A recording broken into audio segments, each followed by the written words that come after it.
नमस्कार साथियों, आप सभी जानते हैं 18 अगस्त को बेरोजगार साथियों का भोपाल में महाआंदोलन है, जिसकी तैयारी हम देवास ज़िले में भी कर रहे हैं। और देवास ज़िले में जो तमाम कोचिंग संचालक हैं उनसे भी हम लोग लगातार मुलाकात कर रहे हैं, नौजवानों के बीच में जा रहे हैं और इस आंदोलन का प्रचार प्रसार कर रहे हैं। अभी हमें देवास में कई सारे नौजवानों का इसमें समर्थन मिला है।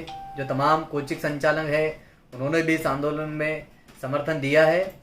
तो उसी के तहत आज हम देवास में यह प्रेस कॉन्फ्रेंस कर रहे हैं। और आज हमारे बीच में मूवमेंट्स अगेंस्ट अनएम्प्लॉयमेंट के कोर कमेटी सदस्य मनोज रजक जी भी मौजूद हैं, वो भी इस प्रेस वार्ता में अपनी बात रखेंगे।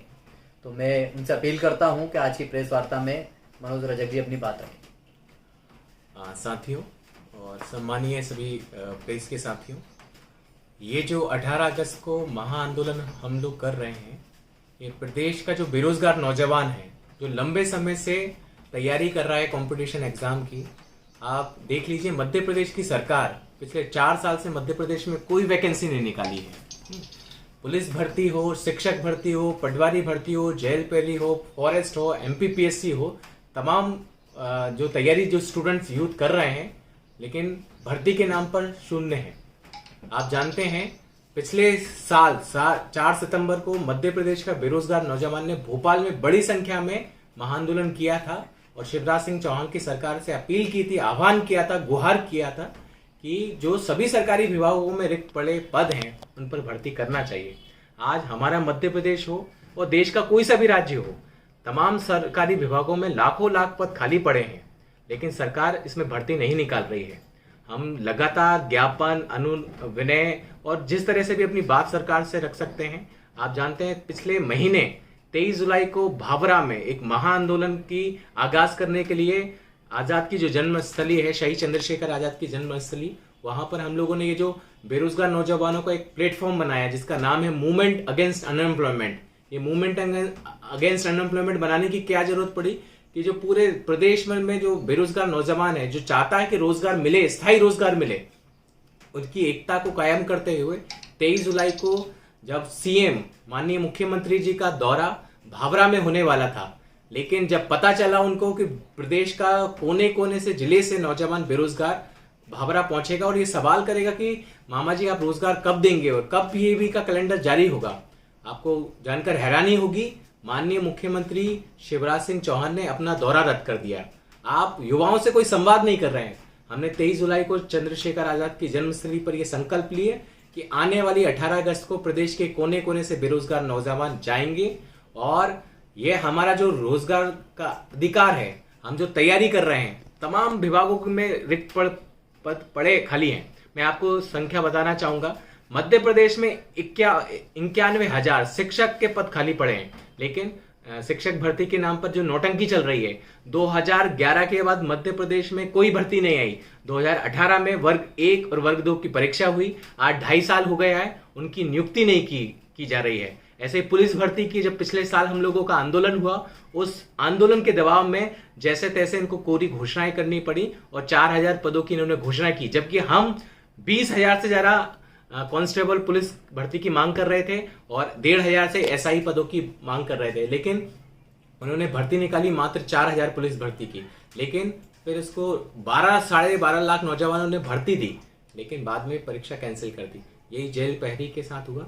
तो आज जो मध्य प्रदेश में जो मामा की सरकार है, मतलब झूठ पे झूठ बोल रहे हैं कि हर महीने हर साल हम वो लाखों रोजगार दे रहे हैं, ये सिर्फ चुनावी बयानबाजी है और खोखले बयानबाजी कर रहे हैं। आज हर विभाग में पोस्ट खाली पड़े हैं। सेंट्रल गवर्नमेंट भी जो कर रही है कि निजीकरण की बाल लेकर आ रही है, ऐसा कोई भी सार्वजनिक क्षेत्र नहीं है, चाहे वो बीपीसीएल हो, एचपीसीएल हो, नालको, टेलको, बीएसएनएल को इन्होंने बर्बाद कर दिया। ये पूरे के पूरे रेलवे को निजीकरण के हाथों में सौंप रहे हैं। जो रेलवे एक समय 19 लाख से ज्यादा कर्मचारी काम करते थे, आज धीरे धीरे करके उसमें छटनी हो रही है। ये बैंकों में भी ये हालात है। तो हम प्रदेश का बेरोजगार नौजवान मध्य प्रदेश सरकार को ये चेतावनी देने जा रहे हैं। हमने बहुत निवेदन किया, बहुत ज्ञापन दिए, अब उन ज्ञापन पे, उन निवेदन पे कोई सरकार जवाब नहीं दे रही है। और 18 अगस्त को प्रदेश के कोने कोने से बेरोजगार नौजवान इकट्ठा होकर भोपाल को घेरेंगे। हम अभी भी आपसे अपील करते हैं कि जो आपने पीबी का कैलेंडर जो जारी किया गया, पीबी के कैलेंडर में क्या किया उन्होंने, उन्होंने कोई पोस्ट नहीं दी है कि कितने सारे पद निकाले जाएंगे, कौन सी तिथि में कौन सा एग्जाम होगा। सिर्फ छात्रों और नौजवानों को बहकाने के लिए, एक जुमलेबाजी करने के लिए उन्होंने पीबी का कैलेंडर जारी कर दिया। हम मांग करते हैं मूवमेंट अगेंस्ट अनएम्प्लॉयमेंट के बैनर तले कि आपको 20,000 से ज्यादा पुलिस भर्ती करनी होगी। 91,000 जो शिक्षक के पद खाली पड़े हैं उन पर आपको भर्ती करनी होगी। वर्ग 3 का परीक्षा कब होगी उसकी डेट घोषित कीजिए और कितने पदों पर आप भर्ती करेंगे इसको आपको लेखा जोखा करना होगा। Forest, MPPSC, steno, computer operator, तमाम जो विभागों में जो तैयारी छात्र नौजवान कर रहे हैं, आपको पदों की संख्या देना होगा। यही हम मांग कर रहे हैं और ये हमारी मांग डेमोक्रेटिक मांग है। और हम प्रदेश के नौजवानों से मैं अपील करना चाहूंगा, आज हम ये देवास में जो प्रेस कॉन्फ्रेंस कर रहे हैं, हम देख रहे हैं कि देवास में हम जब इसका प्रचार प्रसार हमारे साथी कर रहे हैं तो भरपूर समर्थन मिल रहा है और बड़ी संख्या में कल शाजापुर में भी एक बड़ी मीटिंग हुई है। इसी तरह से बड़वानी में, धार में, अलीराजपुर में, इंदौर में तैयारी चल रही है, सागर में, गुना, अशोकनगर, प्रदेश के कोने कोने में बेरोजगार नौजवान इसकी तैयारी कर रहे हैं। और हम चेतावनी दे रहे हैं कि आप बहुत कोरोना के नाम पर जो आप कर रहे हैं, कोरोना के नाम पर तमाम सरकारी काम सरकार कर रही है, लेकिन जब भर्ती की बात होगी, परीक्षा की बात होगी, रोजगार की बात होगी, तब कोरोना का बहाना बना दिया जाता है। अभी आपको जानकारी होगी पिछले महीने में, इसी हफ्ते में कितने सारे बेरोजगार नौजवानों ने आत्महत्या कर ली। राजगढ़ का कुंदन राजपूत, कल परसों गुना जिले में एक सत्या रघुवंशी ने आत्महत्या कर ली। भंवरकुआ में पिछले हफ्ते में 2-3 बेरोजगार नौजवानों ने आत्महत्या की। हम तमाम बेरोजगार नौजवानों से अपील करना चाहते हैं मूवमेंट अगेंस्ट एम्प्लॉयमेंट के अपील पर कि बेरोजगार नौजवान आत्महत्या कतई नहीं करें। ये आत्महत्या कोई विकल्प नहीं है, 2 ही विकल्प है, या तो चुप रहो, घर पे बैठो शांति से, दूसरा विकल्प है अपने अधिकारों के लिए आगे आओ, सड़कों पर आओ, लड़ो। पूरे जो भगत सिंह, चंद्रशेखर आजाद, बिरसा मुंडा और तमाम क्रांतिकारियों ने जो हमें राह दिखाई। आज खुदीराम बोस का शहादत दिवस है। वो खुदीराम बोस जो मात्र 19 वर्ष की आयु में इस आजादी आंदोलन में शहीद हुए थे, आज उन्हीं को शिद्दत से याद करते हुए इस देश के और इस प्रदेश के बेरोजगार नौजवानों से अपील करते हैं कि आइए साथियों, लड़िए। और तब हम अपना संघर्ष तब तक जारी रखेंगे जब तक तमाम सरकारी विभागों में ये पद भरेंगे नहीं और तमाम जो लंबित भर्तियां हैं उनको पूर्ण ना करेंगे। हम 2021 में पूरी भर्तियों को, लंबित भर्तियों को मांग करते हैं। इसी को लेकर ये आंदोलन हमारा चल रहा है। अगर आप लोगों का कोई सवाल हो इस आंदोलन को लेकर, हमारी योजना को लेकर, आप पूछ सकते हैं।